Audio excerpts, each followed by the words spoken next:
Good morning everyone, welcome back to my channel. এখন বাজে সকাল 8:30 আর আমি এখন বানাচ্ছি চাটা শুধু আমার জন্যই করছি, কারণ মা বাপি তো অনেক সকালে উঠে চা খেয়ে নিয়েছে আর আমি এখন উঠে চা খাচ্ছি। আর তোমাদের বলেছিলাম মামামের শরীরটা কালকে ভালো ছিল না, তোমরা জানো ওর একটু জ্বর এসেছিলো ভ্যাকসিন নেওয়ার কারণে। তা ও রাতে উঠে পড়েছিল, 1টার সময় উঠেছিল, উঠে আবার 4টের সময় ঘুমিয়েছে, মানে 1টা থেকে 4টে অবধি জেগেছিল, তারপর আবার 5টা অবধি ঘুমিয়ে আবার 5টা থেকে এখনও অবধি জেগেই আছে।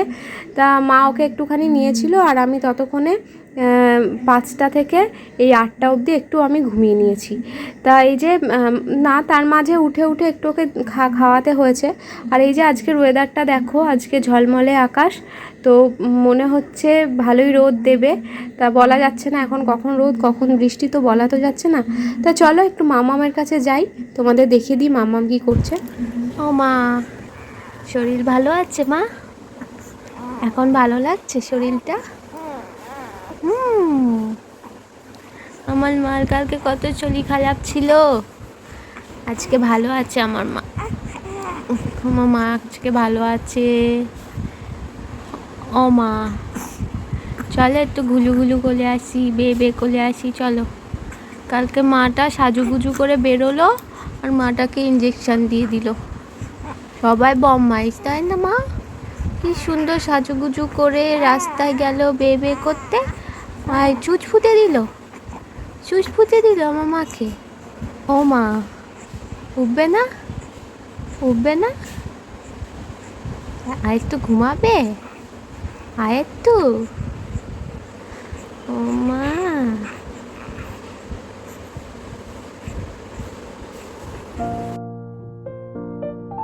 তা মামামের সাথে একটু বক করে ওর সাথে একটু খেলা করে চলে আসলাম আবার ঘরের কাজে।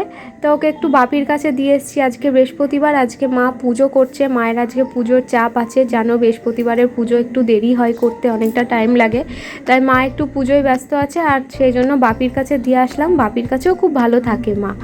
তারপরে আমি এখন একটু ঘরটা গুছিয়ে নিই, কারণ ঘরের অবস্থাও দেখতেই পাচ্ছ, এলোমেলো হয়ে আছে বেডটা। তা আমি এখন মোটামুটি যা কাজ আছে মোটামুটিভাবে করে নেব, মানে বেডটা গুছিয়ে নেব আর ওই কিছু জামা কাপড় আছে সেগুলো গুছিয়ে নিতে হবে। তা তারপরে মাম্মামকে আবার নিয়ে আসবো। আর বলে রাখি মাম্মাম এখন ভালো আছে। কালকে সত্যি অনেকটা ভয় পেয়ে গেছিলাম যে কি হবে, আসলে আমাদের কোনো এক্সপিরিয়েন্স নেই, তা সবাই বলেছে যে এটা কোনো ভয়ের কারণ না, এটা হয় বাচ্চাদের। তা ঠিক আছে, তা তবুও ভয় লাগে, তো ছোট বাচ্চা এরকম কষ্ট পেলে নিজেদেরও একটা খারাপ লাগে, টেনশন হয়। আর আমার ড্রয়ারটার অবস্থা দেখো, এই কদিন আমি সবসময় বেড কভারগুলো একটু গুছিয়ে গাছে রাখি, কিন্তু এই কদিন যেমন পেরেছি খুশে রেখে দিয়েছি। তো আজকে একটুখানি ঠিকঠাক করে রাখছি, তাও ভালো করে রাখতে পারিনি। এখনও 3টে বেড কভার রয়েছে যেগুলো কাঁচা হয়নি, তো সেগুলো কাঁচা হবে আস্তে আস্তে। আর মা ওদিকে পুজো করছে, মা সকালে ভাত করে রেখেছে, মা ভাত, আলু সিদ্ধ, ডাল সেদ্ধ, ডিম সিদ্ধ এসব করে রেখেছে।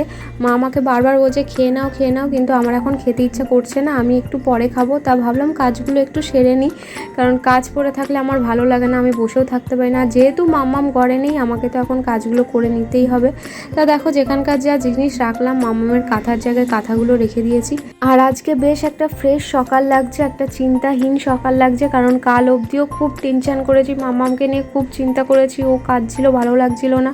তা খুব ভালো লাগছে আজকের সকালটা, একদম যেন ফ্রেশ লাগছে। তা যদি সকালটা শুরুটা যদি ভালো হয় তাহলে আমার মনে হয় সারা দিনটাই ভালো যায়, তাই কাজের একটা এনার্জিও আসে। কালকে কাজ করেছি ঠিকই, কিন্তু কাজের মধ্যে কোনো এনার্জি আসছিল না। আর তোমরা অনেকে কমেন্ট করছো, অনেক রকম কিছু বলছো, তা সবাইকে থ্যাংক ইউ। মামামের জন্য অনেকে অনেক কিছু প্রে করছো, ভালো থাকুক, সুস্থ থাকুক, তার জন্য সবাইকে খুব থ্যাংক ইউ। তোমরা সবাই এভাবে পাশে থেকো, সাপোর্ট করো। আর এই যে বেডসাইড টেবিলটা দেখছো, এই টেবিলটা আমার রুম ট্যুরের ভিডিওটা দেখে বেশ অনেকজন দেখছি কমেন্ট করেছো আমি এই বেডসাইড টেবিলটা কোথা থেকে কিনেছি। তো তাদের বলছি যে আমি বেডসাইড টেবিলটা কিনিনি, এটা বাড়িতে বানানো হয়েছে। আশা করি উত্তরটা পেয়ে গেছো।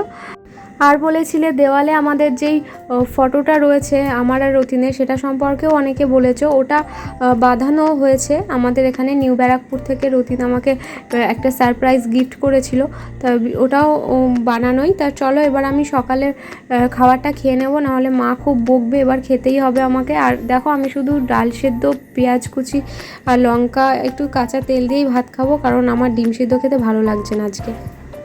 মামা তুমি পাউডার মাখছো? পাউডার আজকে লোশন মাখতে হবে না, আজকে আর লোশন মাখতে হবে না, যে পাউডার মাখছে। তুমি পিঙ্ক কালারের জামা পাবে, পিঙ্ক কালারের জামা। এই জামাটা আমার খুব পছন্দ, আমাকে দেবে? দেবে পরতে? পরতে দেবে আমাকে? আমার মা সাজতে খুব ভালোবাসে, দেখো একটুও কাঁদে না, একটুও কাঁদে না, একটুও না, একটুও কাঁদে না। ফ্যান অফ করে দিছি, ফ্যান অফ করে দিছি, থাকতে পারছো না, গরম লাগছে। তাই একটা টু দিয়ে দিই, একটা টু দিয়ে দিই। আজকে ক্রিম লাগাবো না, আমার মাল ক্রিম দেবো না, চাম্মামা টুটা দিয়ে দিই। টু টু টু টু, চাম্মামা টু দিয়েছে, টু দিয়েছে। এখানে একটা টু দিই, টু দিয়ে দিছি। এবার পায়ের নিচে একটা টু দিয়ে দিই, পায়ের নিচে। সোনামা, আমার সোনামা। ডোডো খাবে, ডোডো। লাঞ্চ কবে? লাঞ্চ কবে? লাঞ্চ টাইম হয়ে গেছে।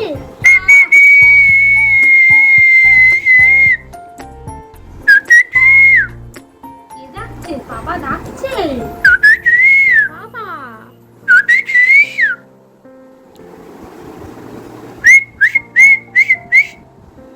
পাপা ডাকছে, পাপু ডাকছে, পাপু ডাকছে।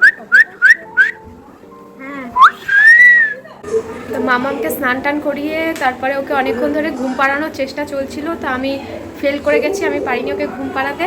তা মার কাছে হ্যান্ড ওভার করে দিয়েছি। আমি বলছি তুমি ঘুম পাড়াও। মা এখনও ওকে ঘুম পাড়িয়ে উঠতে পারিনি। আর সেই ফাঁকে আমি স্নান করে আসলাম। আর কারণ আমি বেশি লেট করি না স্নান করতে, কারণ আমি যদি দেরিতে স্নান করি আবার যদি আমার ঠান্ডা ঠান্ডা লেগে যায়, আবার মামামের অসুবিধা হবে। সেই কারণে আমি 12টার মধ্যে স্নান করে নিই। তা আজ 12:30 বেজে গেছে। এখন 12:30 সময় স্নান করেছি। তা এখন দুপুরে লাঞ্চের টাইমও হয়ে আসছে। তা পাপিকে আমি খেতে দেবো, তা সবাইকেই দিয়ে দেবো লাঞ্চ। মা এখন মামামের কাছে আছে। তা আমি এদিকটা একটু দেখি। তা চলো একবার দেখিয়ে দিই আজকে আমাদের লাঞ্চে কি আছে, একবার দেখে নাও। তো দেখো এখানে আছে ভাত আছে, আর এখানে ডাল আছে। ডাল অল্প করে করা, কারণ ডাল কেউ খেতে চায় না বাড়িতে। ওই বাপি আর রথিন খাই ডাল, তাছাড়া আমরা ডাল কেউ খুব একটা খাই না। আর এখানে আলাদা করে ভাত তোলা আছে, একটু এক্সট্রা রাইস আছে আলাদা করে তোলা। আর এইখানে আছে পেঁপে ছেচকি, আর এখানে আছে আলুর চোখা। আর এদিকে কড়াইয়ের মধ্যে কিছু একটা আছে, দেখি কি। ও এখানে আছে ডিমের ঝোল, কড়াইয়ের মধ্যে ডিমের ঝোল আছে। আর ডিমের ঝোলটা জানো তো, কালকের চিকেনের ঝোল দিয়ে আজকে ডিমের ঝোল বানানো হয়েছে। তা মা আমাকে বলছিল যে চিকেনের ঝোল তো অনেকটা রয়েছে, তা দিয়ে যদি ডিমটা করি ভালো লাগবে। আমি বলছি হ্যাঁ খুব ভালো লাগবে, করো। এই বাড়িতে আগে ওরা খায়নি, কিন্তু আমি বাপের বাড়ি থাকতে খেয়েছি। আমার মাও করতো চিকেন বা মাটনের মাংসের ঝোল থাকলে ডিমের ঝোল করতেও খুব ভালো লাগে। কিছুই না, শুধু ডিমটা ভেজে ওই ঝোলের মধ্যে দিয়ে একটু কষিয়ে নিলে হয়ে যায়, মানে অসাধারণ টেস্ট হয়।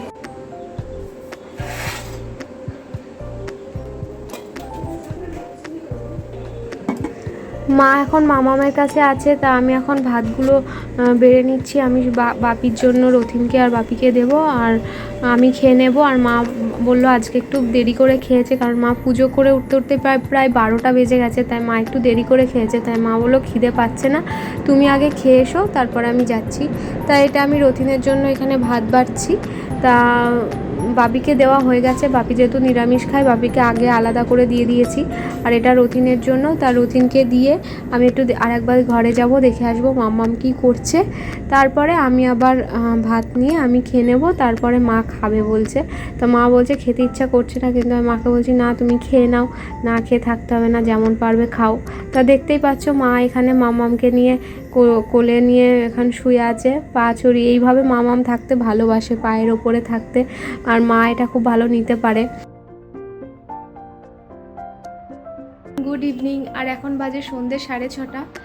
আর আজকে বৃহস্পতিবার, তা আমি বৃহস্পতিবার করে সন্ধ্যেবেলায় পাঁচালি পড়ি।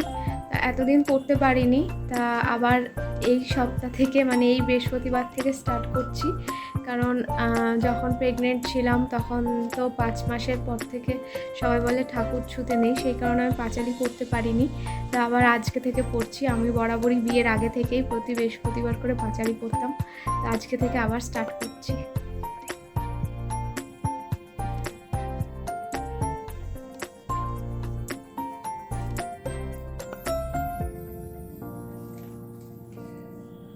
হেনকালে ছদ্মবেশে দেবী নারায়ণী, বনমধ্যে উপনীত হইলা আপনি। সকুরণ স্বরে দেবী জিজ্ঞাসে বৃদ্ধারে, কি জন্য এসেছ তুমি ঘর কান্তারে? কাহারো তনয়া তুমি কাহারো ঘরণী, কি হেতু মলিন মুখ বিষাদ বদনী? বৃদ্ধা বলে অতিহীনা আমি অভাগিনী, কি কাজ শুনিয়া মম দুঃখের কাহিনী।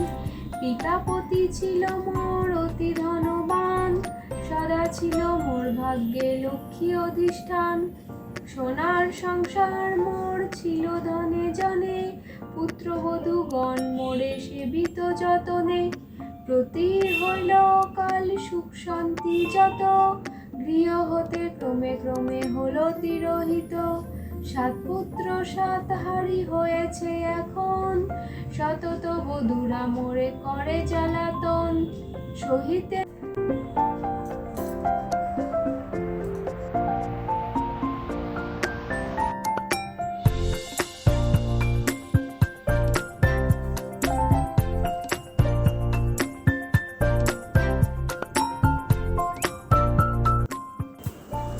এবার একটু চা করব। সন্ধ্যেবেলায় চা খাওয়া হয়নি, আর রথিন নেই, ওর ক্লাস আছে, ও বেরিয়ে গেছে অনেকক্ষণ, 4টে নাগাদ। আর বাপিও বাড়ি নেই, তা আমি আর মা এখন চা খাবো। বাপি চা খেয়ে গেছে, চাটা বানিয়ে নিই ঝট করে।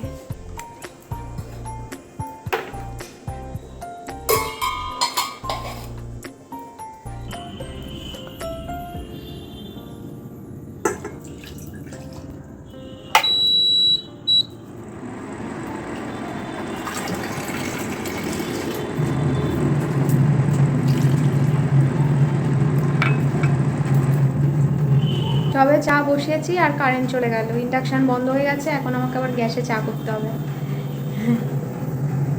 তা আমার গ্যাস জ্বালায়।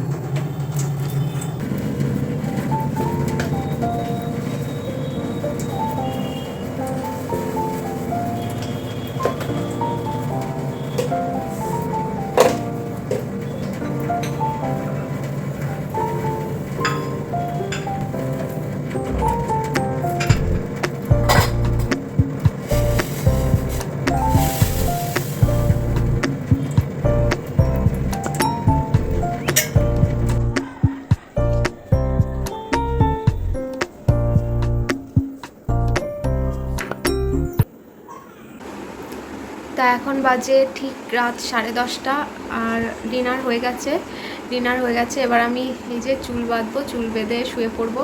শুয়ে আপাতত পড়বো, আবার উঠতে হবে, কারণ মামা এখনও ঘুমাচ্ছে, এখনও অবধি ওঠেনি। তা ও আজকে সারাদিন ঘুমায়নি, সন্ধ্যের বেলায় ঘুমিয়েছে। আজকে রাতে ঘুমালেও ঘুমাতে পারে, জানি না ঘুমাবে কিনা। যদি ঘুমাই তো কালকের ব্লগে তো তোমরা সেটা জানতে পারবে, যদি রাতে ঘুমাই। আর আজকে রথিন খেয়ে এসছে। ও আজকে রাতে খেলো না, খেয়ে এসছে বলতে কি, ও স্টুডেন্টদের বাড়িতে এই বিজয়ার জন্য একদিন এক একজনের বাড়ি এটা সেটা খেতে খেতে ও আর বাড়ি এসে আর ওরা খেতে ইচ্ছা করে না। তা আজকে একদমই কিছু খেলো না। আর আমি মা বাপি 3জন খেয়ে নিয়েছি। 3জন 3 রকম কিছু দিয়ে খেয়েছি। বাপি মিষ্টি দিয়ে রুটি খেয়েছে, আর মা ডিমের ঝোল দিয়ে রুটি খেয়েছে, আর আমি খেয়েছি আলু পেঁয়াজ ভাজা দিয়ে রুটি খেয়েছি। আমার মা বলছিল ডিমের ঝোল দিয়ে খেতে, আমার ভালো লাগছিল না ডিম খেতে, সেই জন্য। আর আজকের ব্লগটা কেমন লাগলো তোমরা আমাকে কমেন্টে জানিও। সবাই দেখছো কিন্তু কমেন্ট করছো না, প্লিজ সবাই একটু কমেন্টে জানিও ভিডিওটা কেমন লাগছে। তোমরা যদি না জানাও, তোমরা যদি না বলো, আমি কি করে বুঝবো? আমার যদি কোনো জায়গায় ভুল হয় সেটাও তো তোমাদের বলতে হবে, নাহলে তো আমি বুঝতে পারছি না যে আমি কোনো ভুল করছি কিনা, বা আমার কোনো কিছু খারাপ লাগছে কিনা তোমাদের। শুধু ভালো কমেন্ট করতে বলছি তা না, খারাপ লাগলে খারাপটাও বলবে, ঠিক আছে? তো চলো আজকের ভিডিওটা এতটাই। এখন আমাকে এডিটিং করতে বসতে হবে, এডিটিং করে তারপর শোবো। তা কালকের ভিডিওটা আজকে এডিট করে রাখছি। আর তোমাদের একটা কথা বলা হয়নি, এখন কিন্তু আমি রোজ 12 ঠিক 12টায় আমি ভিডিও আপলোড করছি। তো আমার যারা ভিউয়ার্স আছো তারা কিন্তু ঠিক 12টায় মানে বাজলেই আমার ভিডিও এসে যাবে তোমাদের নোটিফিকেশানে। প্লিজ নোটিফিকেশান চেক করে নিও। তো চলো আজকের ভিডিওটা এতটাই। সবাই ভালো থেকো, দেখা হবে নেক্সট কোনো ব্লগে। আর ভিডিওটা ভালো লাগলে অবশ্যই কিন্তু লাইক করতে ভুলবেন না। Bye, good night.